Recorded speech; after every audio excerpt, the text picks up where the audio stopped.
misguided kid, and my parents didn't understand, and I was a privileged kid that just did some dumb stuff. Hungry, Brent. I got hungry, man. I became so introspective. It was crazy, and they put this guy in my cell after like 6 months. So like 6 months go past, and I'm growing a beard. I never grew a beard before. My beard is grown. My hair is all crazy, and they think I'm going crazy. I'm just hungry for knowledge. I'm like, and I'm getting out there like this guy. I'm not talking to anybody. Yeah, no, it's probably a good thing. They thought you were crazy. I'm not talking to anybody. I'm not really eating too much. I'm working out like crazy. They're like, this guy is losing his mind, But I was finding myself.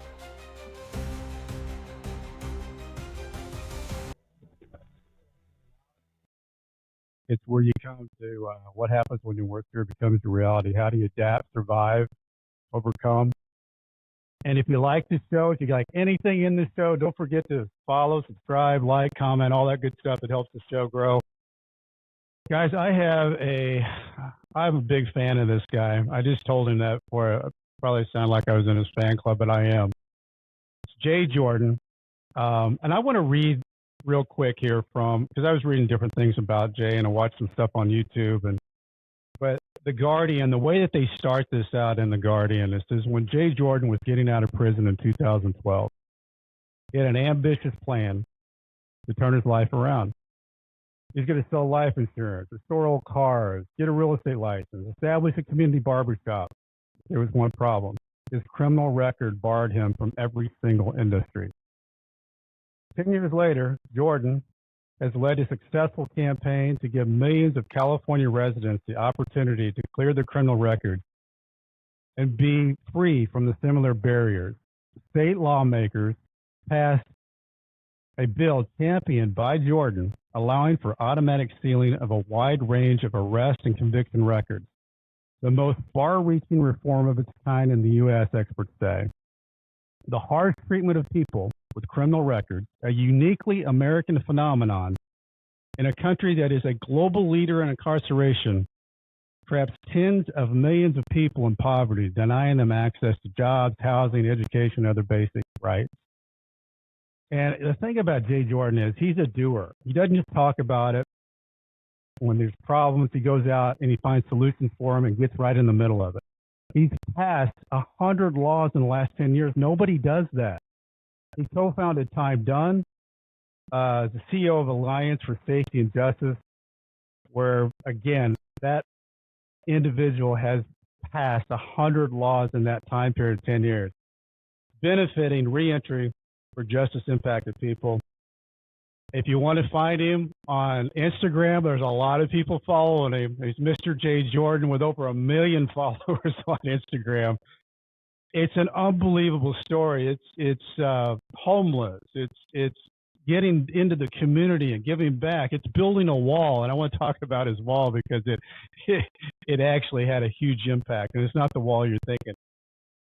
Jay Jordan. Oh, I got to read my show sponsor. Before we jump into Jay Jordan, we got to recognize the show sponsor because he's going to be ticked off if we don't. Who likes spending a couple of weekends walking car lots looking for a car? Then you spend 4 or 5 hours in a dealership to buy a car. It's kind of like a trip to the dentist. Well, there's a better way to take away all that pain and hassle of getting a car. It's called Auto Plaza Direct. They are your personal car concierge. Just tell them the car you want, what you can pay, and they'll go find that car for you. They'll negotiate your best price. They also offer you warranties and financing. It's all full service. Go to autoplazadirect.com to get started with your personal car concierge. The new hassle-free way, the car buying experience you deserve. Auto Plaza Direct. Tell them Brent from Nightmare Success sent you. Okay, Jay Jordan. We're back. Welcome in, my man. How are you? I'm good. Thanks for having me. How are you, Brent? I'm good. So I was telling you before we got, I was so intrigued with this YouTube interview I was watching from Big Boy TV that I got so enthused. I pulled my laptop over to my wife, Julie. And I said, "You got to listen to this guy. He's hitting on all cylinders." And then I heard about your background. I mean, you had a dad that was a minister from Oklahoma. I think you have some of that DNA in your blood. Your mom was from California, but Jay, I mean, you've been on quite a journey, man. Yeah, it's definitely been a journey to say the least. It's I've had a run. Well, I want to let's go back and tell me a little bit about little Jay Jordan when he's growing up. What was life like? Siblings? I think you're one of 8. Yeah. Uh, take us back into that world. Yeah, I had a great upbringing, man. I like, my parents are both ministers, academics, and practitioners. Yep. I don't come from a broken home. I don't come from a statistically wrecked home. I came from a household of love and appreciation and authenticity and faith, and traditional family values. It was the external forces, right, that really begin to kind of knock the train off the track. Growing up, I had no one really knows this, but I really love what folks do with foundations like Say or the Stuttering Foundation, because I had and still have a debilitating stuttering problem. Like it was when I was Are you younger. kidding me? Yeah, no, I it can't was believe that. I mean, I would never have thought that. yeah, it was bad. It was really, really bad. So much so, Brent, I used to go into convulsions, eyes rolling back in the head, like I'm, having a seizure. When I would say difficult words, I would get tripped up, and it lasts like literally from I can remember I had a stuttering problem. And so growing up with that, going to school, you can only imagine, Oh you know, yeah, kids would say things, and I reached a point of time to where, I got tired of them saying things, and I would do things. So you would say yeah, something, you're going to get a response, and that yeah. was really kind of, started me on this journey of, not liking authority. I remember I used to go to school, Creekside Elementary, and God bless educators. God bless special education folks, everyone working in that field. They are doing God's work, literally. Yeah, It is I so agree. difficult to work with kids that have stuttering problems or ADHD or any of that stuff, Yeah, because they're not only dealing with the ailment itself, they're dealing with the pressure society puts on the kid and all the trauma absolutely. that comes from that.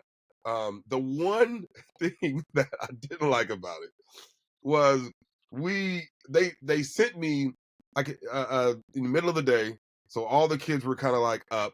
They sent me to a tiny little room that everyone knew if you went to that room there was something wrong with you in terms of your ability to, Yeah, you know, yeah. keep up, Kids are mean. yeah, academically. And I used to go to this room, and all the classrooms were lined up in the library, and the room was right there, so everyone could Oh see me. man. I would walk out of my classroom every Thursday and go to this room and do speech therapy. And I would leave, and I would see kids looking. I would be like, "Oh my god, they know that I have this ailment," and it was so bad. Like it was so bad, you know. So that was really, I won't say traumatizing, but it taught Oh, me a that sounds valuable lesson. traumatizing, though. I mean, I think stuttering in general would be something that you're always thinking about. Yeah, That it's in the back of your mind. Is it going to happen? And I got to get yeah, stuck. yeah, That's something I get that yeah, absolutely. yeah. And that was tough. That was tough growing up with a stuttering problem. And so you end up, what ends up happening is you compound your friends based on similar circumstances. Yeah, And in my case, the circumstances was, well, the world is against me, or people really don't know who I am. So there's other people like that in the yeah, school. Just so sure, happens that they were dealing with economic challenges at home that I wasn't dealing with. So right. we would link up, and that became my circle of friends. Wesley and Lamar and all my homies that I grew Yeah, up with. Nate, shout out to Nate Calloway, a drummer in Vegas, one of my closest friends. Grew up with these guys, and we would fight and get into it, and somewhere along the line, 13, 14, 15, you begin to compound the behavior with substances, and I'm yeah, from North Stockton, and it was everywhere.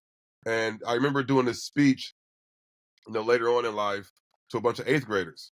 And, the question was, is weed a gateway drug? And my response to that was, absolutely it is, but not for the same reasons that these other people are saying, right? I Hmm. don't agree with what they're saying, which is you smoke so much weed that you want to start smoking crack. Doesn't Right. happen like that. My gateway, what caused it to be a gateway drug for me and so many others that end up smoking weed or doing drinking whatever it is when you're younger, is you are around an older crowd that has access to those things. Yeah. So while I can get access to weed because, some guy's gonna sell me a 5-pack of weed, on the streets for sure. Even though I'm 14, 15, he doesn't care. He's gonna sell me the 5-pack of weed. I can't Yeah. go to the store and buy papers. I can't go buy a lighter. So who do I have Right. to ask? The 18-year-old. And then the 18-year-old's like, we're Introduces you to older people to become your mentors. And yep. and they're drinking. Now I'm drinking. Yep. They're riding around cars. Now I'm riding around in the cars, 15, 16 years old. Now I'm not going to school because I want to get picked up and go smoke and go drink and go do whatever. And Yeah. that into That's the compound. gateway. Yeah. And That's that's the gateway. how. And Jay, you mentioned something. I don't know how big a deal it was because I until you just mentioned that about stuttering, I've do research on people because I have curiosity about what that person is I'm talking to. But so I didn't know that about the stuttering. But I thought it was interesting that you brought up too that at school that there were two different trays, and one of them had the coffee cake on it, and the other one didn't. And if you had a an extra 25 cents or a food stamp or whatever it was, you could get that coffee cake. And so you had a day like that where you picked up a couple of extra food stamps or whatever, and you got that coffee. And somebody or somehow told on you, but it made you feel like they were bringing you down. Like you had turned into this rotten person and that you had, you were the criminal of the world. Yeah, I remember that. So it was second grade. Second grade. I mean, that's second grade. It was second grade. It was second grade, Brent. And I didn't know that I couldn't take the tickets off the, like tickets, right? It was tickets. And you would have to have a ticket in order to get an extra the coffee cake. yeah. And I just took a ticket from my teacher's desk and went and got me a coffee cake. Oh man, it was a big deal. Oh, you stole the ticket. I'm like, the ticket was right there. I didn't know. I'm in second grade. I wanted a coffee cake. And coffee cake is what you wanted. oh man, it was. Got you the coffee cake. It started. My criminal activity started in second grade, Brent. I was destined to go to prison from there.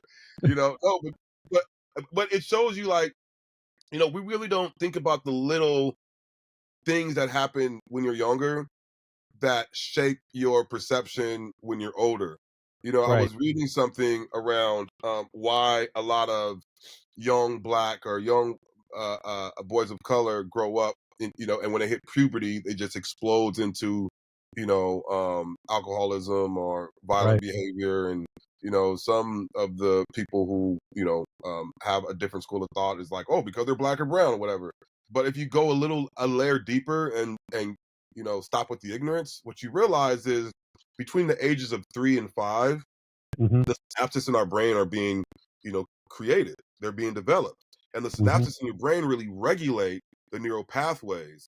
And so if you're told no, right, that sends a signal to another part of your brain and you get frustrated. That's when kids have temper tantrums because they can't Yeah. regulate their emotion. They Right. want it. Frustrated. You tell them no.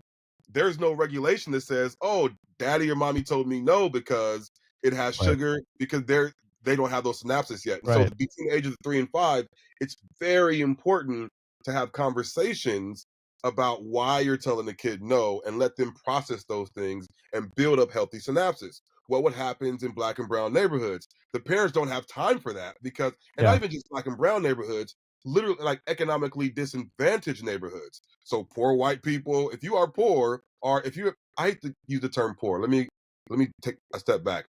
If you do not have the economic means to slow down every time your kid wants something and to explain that, if you are working 2 jobs and are trying to get your kid to sleep at 7:30 so he can get up or she can get up at 7:30 in the morning and go to school so you can be at work by 8:15, you don't have time to explain to your child why they can't have a cookie because sugar is bad and you get cavities from that.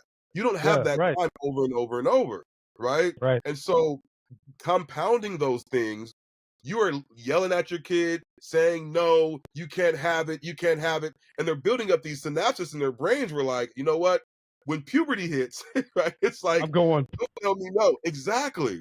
And then, and so throughout their entire life, we criminalize that behavior in Yeah. education settings because in our education system, unfortunately, teachers don't have the time because the classrooms are too full and the funding is not there to slow down and say, well, actually, Jay, this is what you're supposed to be doing. I'm not going to send you to the principal's office, but I'm going to explain to you why taking that ticket is not the way to go about business. Now, if you would have asked me for a ticket, I would have gave you a ticket, but it's okay. The teacher did not do that because No. rules and regulations say send Jay to the principal's office, call his Take care parents, of it. and then there, Right. and then it reinforces what I was told when I was 3 to 5, which I was the last of 8. My parents didn't have time to slow down and tell me, you know, hey, it's okay, don't cry, right?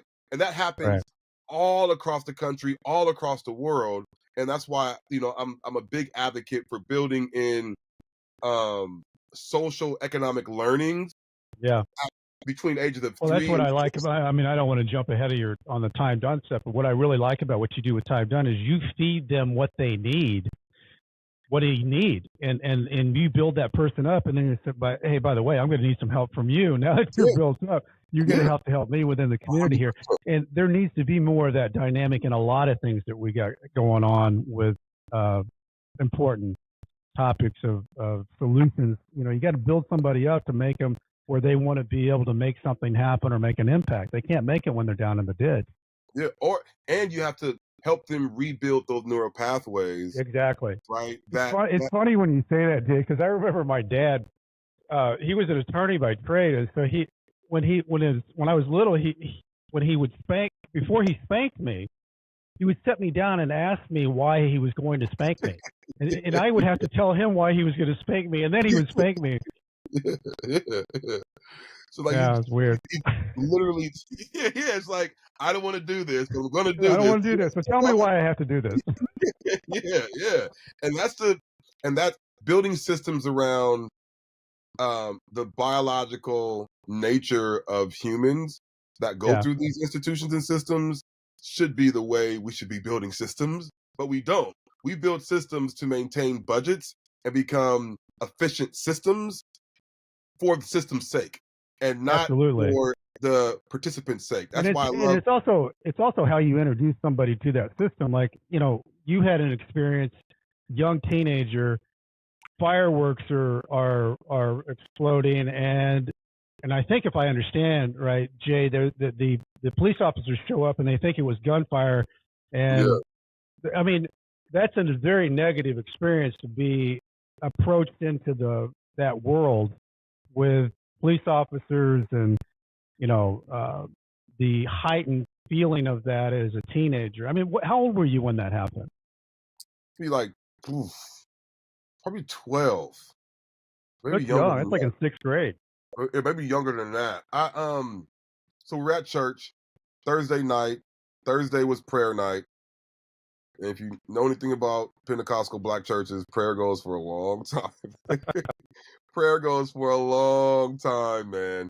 And we were there. It was probably like 8 o'clock. They've been praying for 4 hours straight, 5 hours, 3, 4 hours straight. And you know, they tell you go in the car because you're tired. You don't want to be in the church while they're praying because they're going to call you up there eventually, and they're going Mm-hmm. to hit you with the oil and Wow, you're gonna take it. lather you with oil. Like, you know. So we're all in the car. It's me, my sister Erica, my sister Lauren, and a very close family friend, Katrina. And she's outside. You know, I don't know why she was outside the car. We're all in a minivan, and we hear fireworks going off. It's around 4th of July. It's Central Stockton, so Central Stockton is really known as a hotbed for, you know, drug abuse and criminal activity. And you know, we hear the fireworks, and we're trying to see where the fireworks are at, and Katrina's running around the car, let me in, let me in. And so we're laughing like, no, no, no, we're not gonna let you in. And finally we let her in. She's like, that were gunshots. We're like, oh, gunshots, okay, whatever. And so we're kind of like all scared. And all of a sudden, police cars come into the church parking lot. And mind you, it's a small church parking lot. And so we're at the back of it facing the street, and we can see the cars coming in to the parking lot and face us, and all like in a semicircle surround the car, and all these cops get out and draw their guns. And we're out the car by this moment, and we're kids. Like they can visibly see, like we are small, frail kids. Yeah. And even when we exit the car, they still had their guns drawn and tell us to get on the ground, and we're all crying and trembling. Oh yeah, it had to be scary. This is my first time having a gun pointed at me. I didn't Yeah. know what to do, and oh man, my parents and the deacons and the women of the church came out of that church and let them have it, boy. And that I had a sense of, while I was scared, I've never seen my fear in my dad's eyes and anger in my mom's eyes like I seen that day. My mom was like a lioness. She went from praying to, listen, these are my babies. You are wrong. And we got a formal apology, and but that was very a very traumatic experience. Something I remember for the rest of my day. I didn't hold it against the police, but it's still scary to have multiple guns pointed at you when you're a kid and saying get on the ground. It's not a good feeling at all. That's a scary experience. So take us, Jay, into as you were kind of getting into more and more things in your teenage years, kind of walking in that wild arena on the streets and doing. Can you walk us into the night that things went down for you? Yeah. So like I was saying, growing up, I had a great upbringing, but my parents worked. They worked. They went back to school. They got their masters. They were working. So, by the time I came along in the '80s, they were already driving long haul trucks. My mom working as an engineer. My mom's an engineer by trade. My dad's a pastor and truck driver by trade. And so it was, we were. How'd they meet? Because I know your dad was from Oklahoma. Your mom was. Yeah. Well, it depends on who you ask. Depends on who you ask. My dad says he moved to LA, and this girl used to flag him down every day, and finally he stopped and picked her up. And my mom, when she tells the story, is slightly different. She says that this old creepy guy used to follow her home every day. And finally, he got her in the car, and then they have 8 kids and 30 grandkids. 40 years later. But yeah, old country. Yeah, that's a love story. It's a love story, or it's a different type of story, depending on who you ask. But it's so they work. The value of work and pull yourself up by your bootstraps was like embedded in us as a child. But I really didn't have that connection with my dad. He was always gone. He was always providing for the house, and so I was always that 3 to 5 years old. I didn't have those synapses right, and I believe that's where when I did hit puberty at 13, I'm already out there. I'm already smoking weed. I'm already hanging out with people that were significantly older than me. My brother's friends, they're lived right on the street where I used to walk home from middle school. So it was always like stop at their house. Fall into the sibling order. Where did you fall into this? I'm last. I'm the last of 8. Oh, you're the youngest. Yeah, you're the baby. I'm the last of 8. So it's me and my sister who's a year older than me, and then I have another sister 2 years older than my brother. And so my brother's friends is who I used to hang out with because his friends had younger brothers. So it was all of us. And then we used to hang out with them and see what they were doing and then emulate. Like a little team. Yeah. Yeah. And so we took it one step further than they did. They were like drinking and smoking. We were like, okay, we're going to fight, drink, and smoke. And it just escalated. I remember 14, 15 feeling like, I didn't want to be at home anymore and had like this crazy idea that I knew what the world wanted for me. And, I was a misguided kid, and my parents didn't understand. And, I was a privileged kid that just did some dumb stuff. Yeah. And that was going on for 2 years, and, ended up stealing a bottle of alcohol, going to juvenile hall for a bottle of alcohol. And at age 18, 19, well, fresh out of high school. So this was like graduated high school, 10 months later. I'm trying to figure my life out. I'm like, all my friends graduated. Nate went off to the army. I'm like, I can't What am I I going to can't do? be the only schmuck here in Stockton not doing anything with my life. Yeah. And so I decided to, go and take a test to go to UTI, it's Universal Technical Institute, to build, cars, to be an automotive technician. Yeah. And I, Which is a took good the job, test. by the way. Yeah, I know. And I took the test and I've scored really high. I've always had like this knack for learning and thirst for knowledge. Just didn't really mesh with, kind of my lifestyle choice as a kid. And I said, you know what? I'm gonna go to this thing in Phoenix, but I want some money. And, with some friends and got drunk, got high, ended up involved with a robbery 10 months after my 18th birthday. I was the only one that got caught. Uh, uh, That's uh, bad. we didn't get That's any money. unlucky. Yeah, we didn't get any money. Nobody got really hurt. It was a dumb mistake by a misguided, kid that didn't know left from right. And because there was a gun involved, um, They they enhanced gave me everything. 7 years, 8 months, and two strikes. You Oh, know, man. yeah, and I was the first in my family to go to prison. I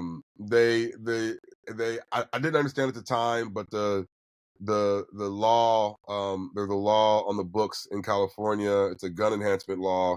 Yeah. Uh, Penal Code Whenever a 12. gun's involved, they enhance those things up. And Yeah, it's Penal Code 12022.5. So if you're listening to this and you're thinking about picking up a gun and using it in the commission of a crime, there is a law, Penal Code 12022.53.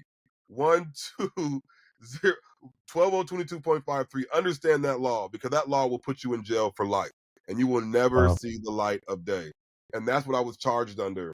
And luckily, there's another law on the books, Penal Code 12022.5, not 0.53, but point 0.5, that gives a lesser sentence.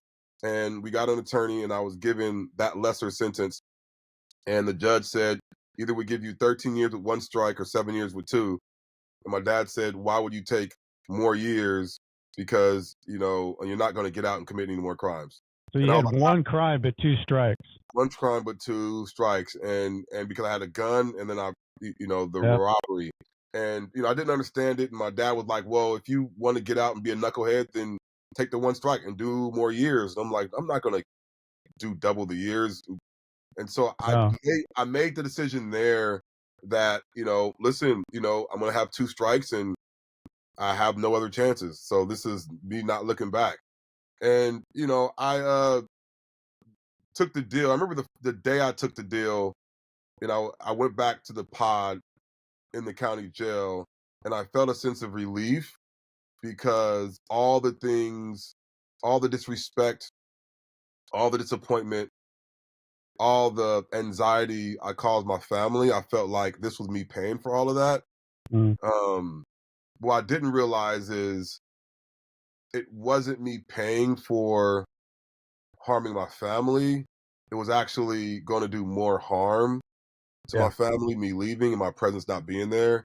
And so I had a lot to unpack over 7 years. Yeah. That, Well, I mean, but it's something we talk. It's something we talk about here, Jay, a lot. Is when somebody goes to prison, their family goes to prison, and all Mhm. those people deal with that in their own way, and hopefully they can lean on each other. But it affects everybody. I mean, I had a wife and three daughters when I went to prison, and two were in college, one was in high school, and it was a lot to deal with. And my wife happened to she was like a superhero. She should have worn a cape, and I think that's how we got through it, because the way she handled it and how she got through it. I think the girls looked at that and used that as strength. But so many times, family members just split and scatter when that happens, and it becomes a disaster zone. But before we get into, I want to get into this next step of how you walked into your world of prison. I want to recognize our new show sponsor, Nightmare Success Podcast is sponsored by the White Collar Support Group. It's the world's first support group devoted to people navigating the white collar criminal justice system. I'm a member of the White Collar Support Group, and I can tell you that this is a bunch of people who help each other through the criminal justice journey for free. Whether you're just starting your journey or have made it through to the other side, this is a great space for you. You can join us on Zoom Monday, 7 p.m. Eastern Time, 4 p.m. Pacific. For information, go to prisonist.org. That's prisonist.org. Start here. So, Jay, at that time, I mean, taking on 7 years that's a big, I got a 5-year sentence. And I remember when I got sentenced to 5 years, because I had, with probation to 5 years was my plea. And, she maxed everybody out. And I almost feel like when I had that happen, I almost was like it was an outer body experience. I was like, oh my God, that's 5 years of my life. I don't even know if I remember even breathing. It was just like, I don't know. And then you figure out how to step through because you never know how you're going to deal with something, but you just start dealing with it. How did you get into what was it going through your mind at that time? You're only 19 years old, right? Yeah, I just turned 19. I had accepted it. I was ready. You're ready. The county jail sucks, by the way. They make sure that they make sure that you are ready to go. Yeah, it's meant to go to prison. They make sure you are nice and ripe. You are nice and ripe and ready to go. Get out of here, right? Yes. I was ready to go. And I just didn't want. I had heard all the stories from people who have been to prison. We're like, yo, prison is way better than this. Way better than this. You have more freedom. You can start your visits. You get on a program. You can, go to school. All these different things they were telling me. And so I was ready to make it right. I was like, you know what? I got 7 years. I got 7 years to work on myself. I spent the last 7 years goofing around and, disrespecting my parents. So I had already at this mind state that everybody that, wanted me to succeed, I was going to prove them right. And everybody that didn't want me to succeed, I was going to prove them wrong. Right. And so I had already made up my mind that I was going to take this 7 years and turn it into.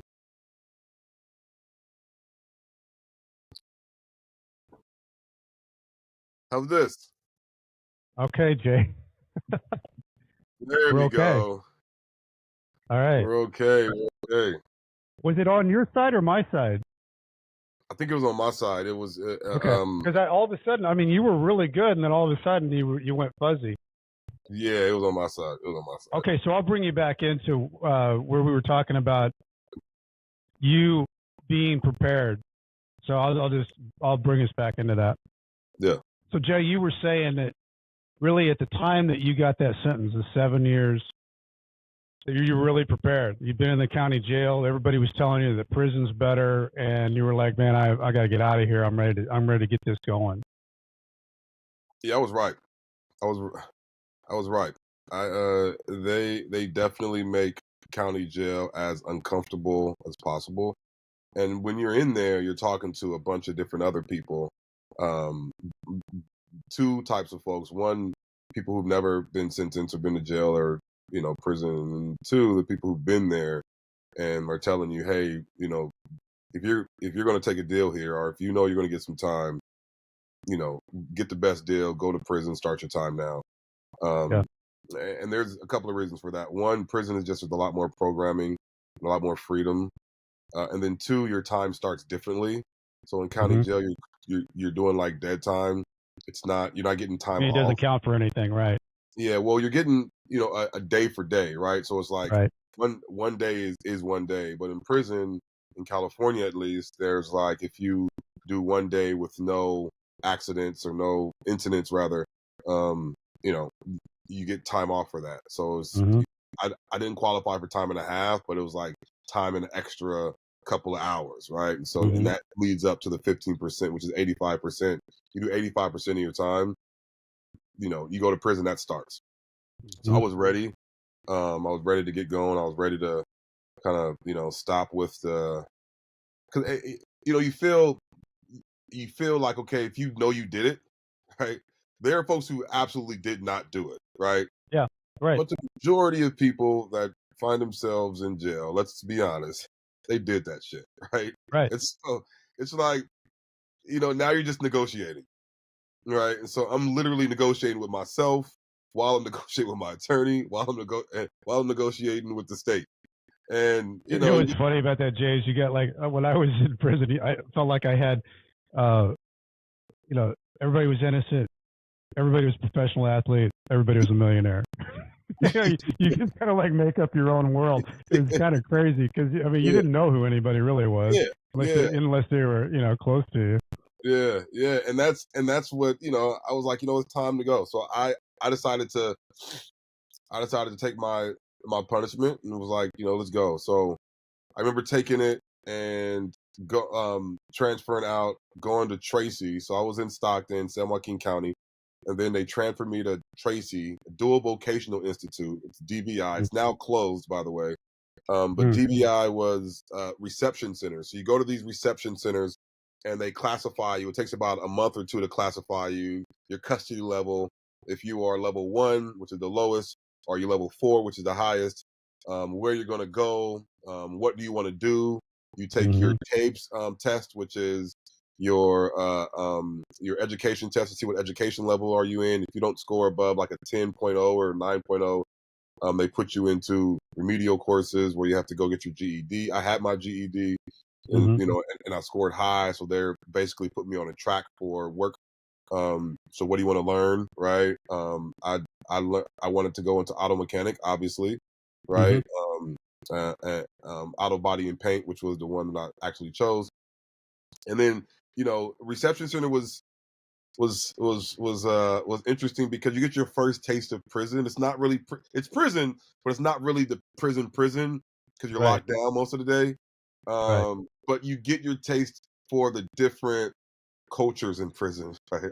I'll just say that in California That's all there is segregated. definitely different cultures, and I like so I make it a point, Brent, just to I don't talk about prison politics, you know, publicly at all. Full stop.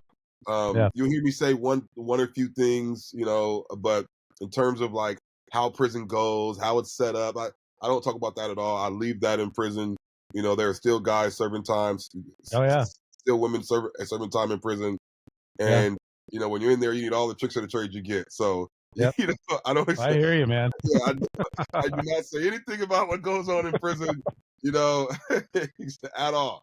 But I would say that I got my first taste of the culture, and definitely the segregation. There's definitely real segregation that happens, forced segregation. It's not a chosen segregation. It's forced Right. upon you when you get in there. It's like you Yeah. go over here, you go over here.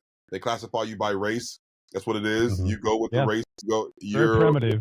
Very Yep, primitive. very primitive. And you get your first taste of how it's going to be. And then I was level 3. Starting out, I had like 30 points. So California is dictated by a point system. Mhm. You lower your points every year. You higher your points every year. If you get an incident, you get in a fight, you get 6 points or 4 points or 8 points or whatever. If you get to 52 points, that's level 4. They ship you off to a more secure, maximum Mhm. security prison, and it's by design. They call it 180 or 270 design. It's basically how prisons were designed back in the medieval times. That's when they came up with these designs, and are really based on the amount of people they can house in one unit, Mhm. and how many guards need to supervise those individuals based on severity of violent level. Um, Mhm. and so I went in there with 32, 34 points, I believe, and got to Solano State Prison. And Solano at the time in 2004, 2005 was definitely a prison that was in the midst of a war. Ah. And so I went when it was wartime inside Wow. prison.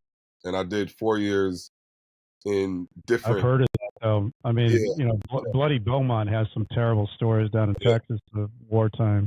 yeah. So I did the entire time I was there, it was war. It was, and and if you've been to California prisons, wars have different battles. You get into battles with different other factions, and so there was multiple things happening when I was there. And I won't speak on a lot of that stuff. But if you catch me in person, then we can sit down. And I can, explain to you. But so I kind of doing wartime, and my points shot up quickly. I didn't last going. I didn't last having a job. That lasted about like a month. But when you're in war, you're in war, right? And so, my time in prison was really spent politicking, and that got me 2 years in solitary confinement. Which I was waiting for you to get there. I cannot even fathom, because I saw guys that would go to the hole for 6 weeks and come back looking different. And 2 years. I mean, how does a man get through that mentally? Knowing, I mean, I didn't guess you even knew how long you were being locked down, did you? Well, initially they put you in the hole, and then you go through, basically the prison's version of Court system. And you kind of know based on what happened. My situation I can speak about because it was, you can look through the paperwork. I was involved with a melee. It was, someone got hurt, and I didn't do the hurting, but I was involved with it. Which happens a lot in prison. They take one person and the whole group, anybody's around there, everybody goes. Yep. So I didn't, personally hurt somebody, but somebody got hurt, and I was named. And Jay, I'll tell you that when I say that, it seems, in what you're talking about, somebody got hurt. In a thing that I remember it was the World Series, and they had chased somebody with a cell phone, and they couldn't find out where he went. They chased, and everybody's wearing the same clothes, and they lost him. And so they shut the whole place and locked everybody down that night for the seventh game of the World Series. And it's stuff like that when you are in an environment where you don't really have very many rights. But in the prison system, if you're around something, you don't have to be involved in it. If you're just around something, you're cooked. Or if they see you talking to somebody sees that guy talking to the prison guard, that's a death march for that guy for snitching. And he might be talking about, getting a job at the food warehouse. But, it's a crazy, crazy world when you think about where you are in proximity to what's going on in the prison environment. And that's pretty much how mine happened. It was wrong place, wrong time. And, I didn't say much in the proceedings. I was just like, whatever y'all going to do, I'm not going to try to defend myself. Yeah. Because, again, when you politic and you can't really say too much. So, I let them do what they do, and they gave me about 18 months in the hole in the shoe. So you have the hole. Yeah. I did 6 months going through the process, and then 18 months into the segregated housing unit where they ship you out. And they shipped me away from my family because Solana was about, 30, 40 miles from my family. So my family would be able to come see me, and the girl friend at the time I had could be able to come see me. But when they shipped me down to Tehachapi, which is 300 miles from my family, it became increasingly difficult to see my family. And so, when I got there, how I got through it was the first question, Brent. I got there, in 2 days after I got there, heard this banging on the wall. So, mind you, I'm in the hole. I'm in prison. The real stuff, right? And I get there, and I have none of my possessions. I have no TV, no books, no anything. And some guy starts banging on my wall. And I know I'm going to be there for at least 2 years. And I have 2 strikes. So at any moment in time, they could say, we want to take you back to court because you were involved with someone getting hurt inside prison, and we're going to strike you out. 3 strikes. That was looming over my head. So I'm stressed out. I get to the cell. I'm asleep for about a day because you sleep it all off and you're like, oh my God, I'm actually in the shoe. I'm in the Yes. hole. And it's Not for a just, day. and not for a day, but for 2 years by myself. Mm. And the second day, I get this banging on the wall. Poop, poop, poop, poop, poop. And you know, somebody bangs on the wall, you get an event, you start talking. Everyone knows who's been to prison know what I'm talking about, right? Mm-hmm. So I hear banging on the wall. I don't want to answer because I'm in jail, and I Right. may get struck out. Banging continues. Poop, poop, poop. Banging gets louder. Poop, poop, poop, poop, poop. I'm like, okay, I'm gonna cuss this dude out. I get up on my toilet, get in the bed. I'm like, yo, what do you want, homie? And he's like, hey, who are you? Like, yo, I'm J.O. And I give him where I'm from and my credentials, right? You know, in the most, meanest way I can give it to him without Right. being disrespectful. You know, because you never want to disrespect anybody in print. No, And respect's a big deal.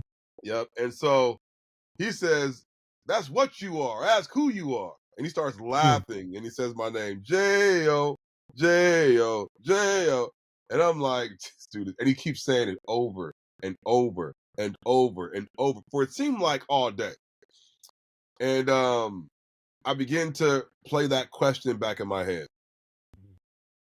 Who am I? You know, am I, Deep.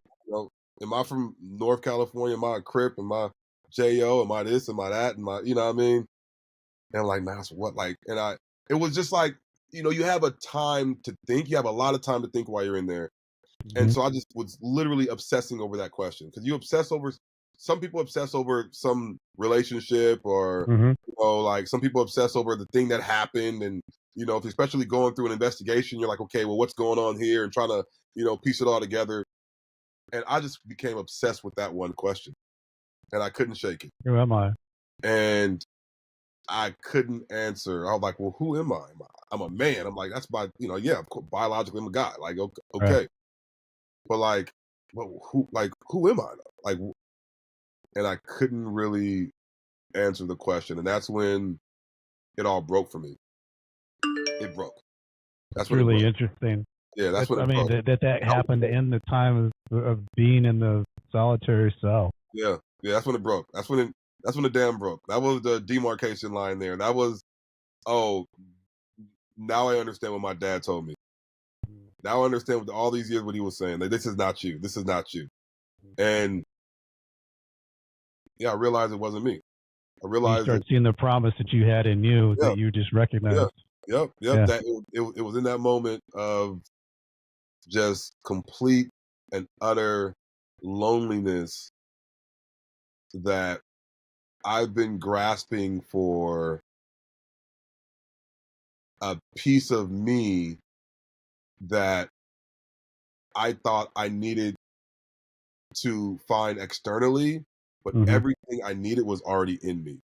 And I didn't have to turn it put on. all the external labels on me. Everything that I've heard about myself, somebody told me about myself. Right. Ooh. Yeah. That, Brent, when you realize that everything up until that moment came from external validation. Yeah. And coupled with you didn't need it.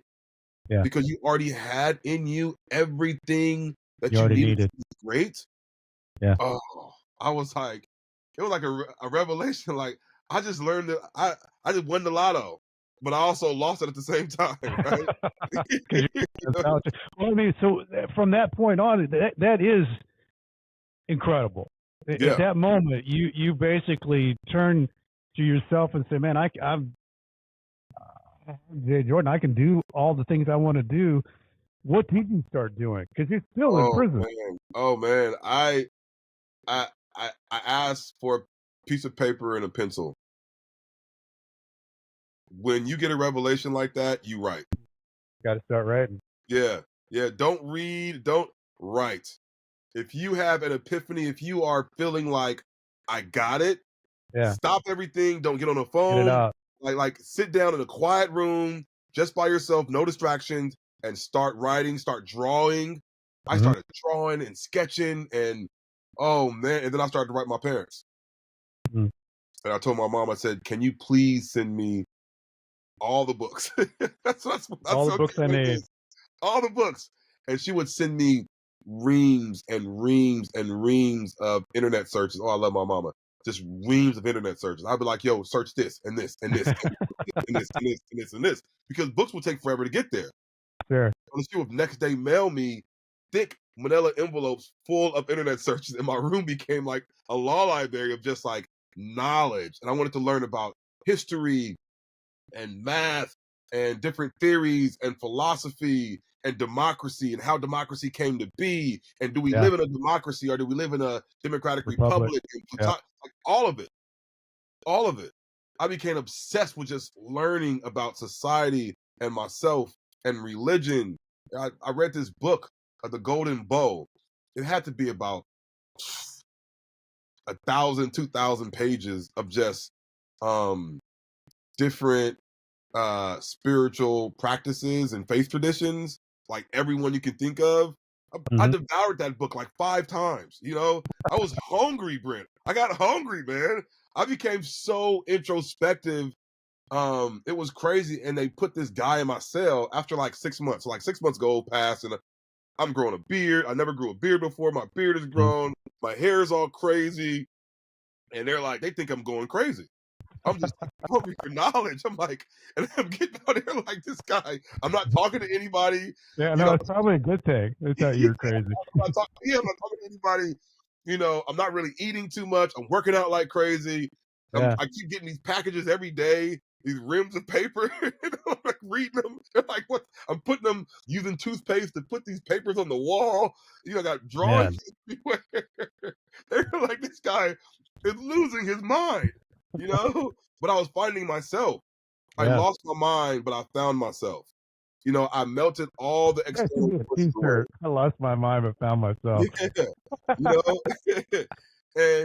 and it was great. I mean, I wrote plays. I read this book, the Screenwriter's Bible by David Trottier. Yeah. I wrote plays for my mom, and she would act them out and send me pictures of the plays at the church, and huge productions, Unbelievable. massive productions.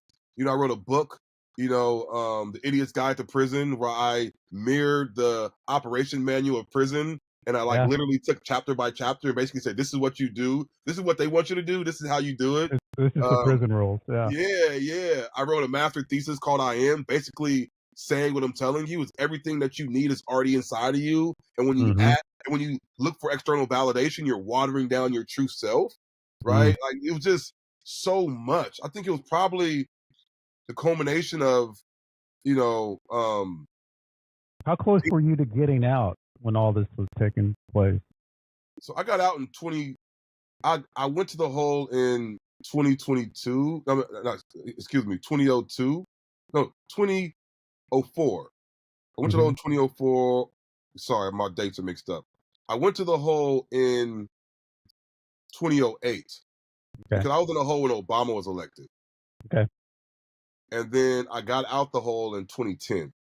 Gotcha. Okay. Then you From had a couple of years 2008 left. to 2010. And so I was seeing all of the world crumble, Yeah. my family going through it.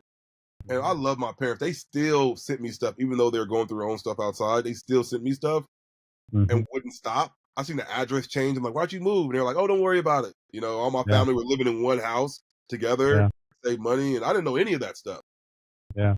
And I was just learning turning on the TV and I'm seeing the economic, downfall. I'm learning about that. Send me, about what Obama's doing about just learning it. I learned Yeah. all that I could learn. And that's when I, realized, oh man, I'm gonna do something when I get out. Mhm. And I remember it was like halfway through. I'm like, oh, I'm getting out. What am I gonna do? All right, folks, we're going to end part one here with Jay Jordan because he's got so much stuff to talk about once he gets out, how he creates his world in reentry, all the incredible things that he did in reentry. So tune in next week for part two with Jay Jordan. It's some good stuff. A whole nother interview of incredible things that this guy, Jay Jordan, has done since he got out, all the way to having a bill signed. Gavin Newsom handed him the pen. It's a big deal. hey, go, if you need a book to read while you're waiting for part 2, go to Amazon, Brent Cassidy, Nightmare Success, get my book, keep it up with the likes and social media comments and the Apple reviews. I'm loving it. Go to BrentCassidy.com. If you're looking for anything else with me, it's all right there. I want to thank Jay Jordan for part 1 here today. And as I used to say to my people when I was writing stuff back and forth from Leavenworth, stay strong. I'll do the same. See you back here next week. Thanks, everybody.